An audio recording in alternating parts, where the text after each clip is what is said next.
Intersecciones, cuerpos y sexualidades en la encrucijada es un libro en el que hablamos de las experiencias complejas de diferentes personas en el Estado español que podríamos considerar que de alguna manera su sexualidad, su expresión de género, su clase social, su apariencia les está colocando en algún lugar que podríamos considerar como secundario, marginal,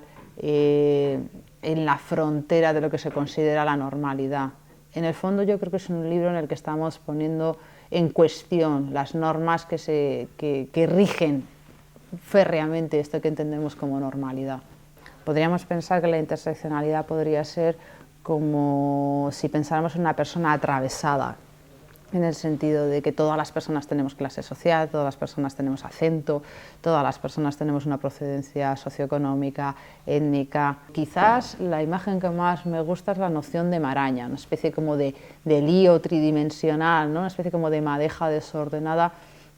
donde no sabes dónde empiezan y acaban las cosas, donde existen relaciones mutuas y de algunas de esas relaciones además son inesperadas. Y creo que muchos problemas sociales podrían ser mejor explicados, muchos activismos podrían funcionar mejor si no solamente pensamos alrededor de una categoría, ¿no? Es decir, los inmigrantes, cuando los inmigrantes son hombres y mujeres de diferentes sitios, de diferentes aspectos, de diferentes procedencias socioeconómicas, con diferentes problemas, o la categoría mujer, como si todas las mujeres fueran una única mujer con una única realidad, ¿no? Cuando sus realidades son mucho más complejas. Creo que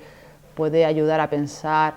mejor, más complejamente sobre las realidades de las personas. Yo creo que este libro es importante en la medida que nos da nuevas herramientas, que nos ofrece un espacio para pensar, no tomando a las personas con sexualidades no normativas o minoritarias como si fueran lo raro, lo especial, lo esencialmente distinto, sino precisamente porque las personas que tenemos de alguna manera opciones distintas a la mayoría, lo que estamos haciendo es poner en evidencia las normas, poner en evidencia la heterosexualidad como norma dominante, poner en evidencia que tiene que coincidir el sexo asignado en el nacimiento con la expresión del género que tú quieres elegir para tu vida. Estamos poniendo en tela de juicio que haya maneras únicas de expresar la masculinidad, que ser gitano esté asociado exclusivamente con ciertas formas de patriarcado y de heterosexualidad obligatoria. Estamos poniendo en tela de juicio que no exista sexualidad en los espacios, por ejemplo, de prisiones, de instituciones penitenciarias. Estamos cuestionando, ¿no?, de alguna manera, que algunas de esas categorías que hemos dado por buenas y por generales estén funcionando para todas las personas de la misma manera. Estamos de alguna manera desestabilizando, ¿no?, esa quietud de esas normas con las que se nos quiere de alguna manera aprisionar a todos, ¿no?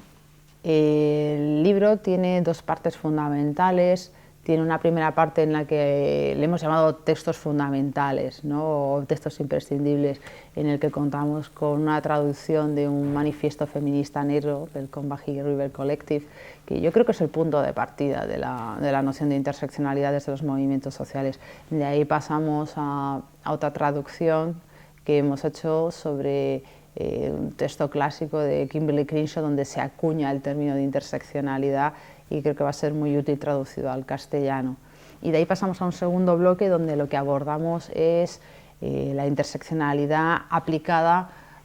sobre la sexualidad en el contexto del Estado español, y tenemos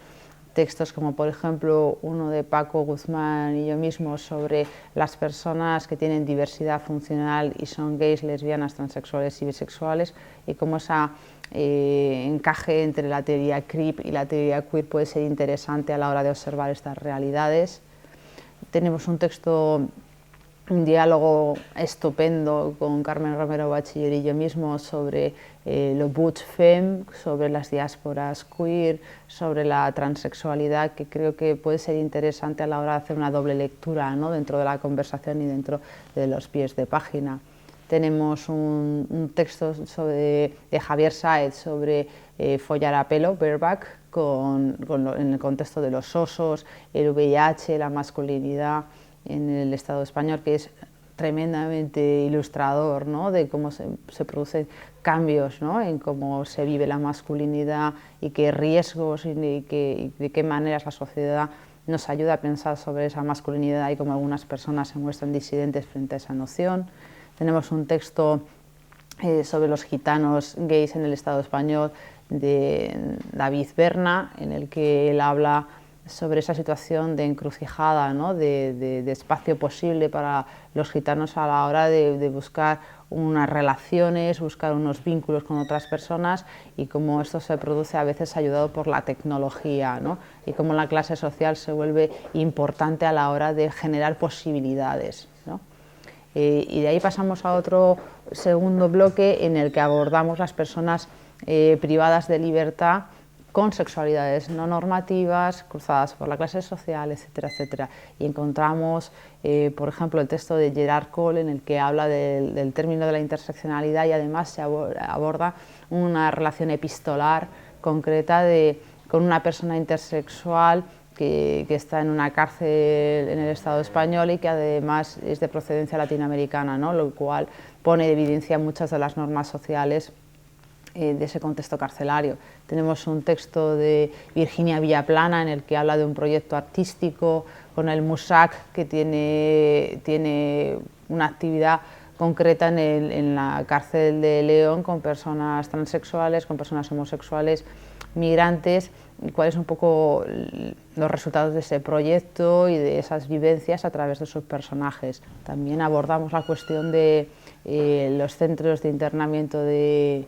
extranjeros, ¿no? En una conversación con Eva Herrero, con David Berna y yo mismo, y cerraríamos con un último texto de Cecilia Sterenberger, que es tremendamente interesante, sobre los coros y danzas de la sección femenina en Guinea Ecuatorial, donde ella acuña un término fascinante que es transbailar, para hablar de cómo estas mujeres muchas veces estaban traspasando las normas de la moralidad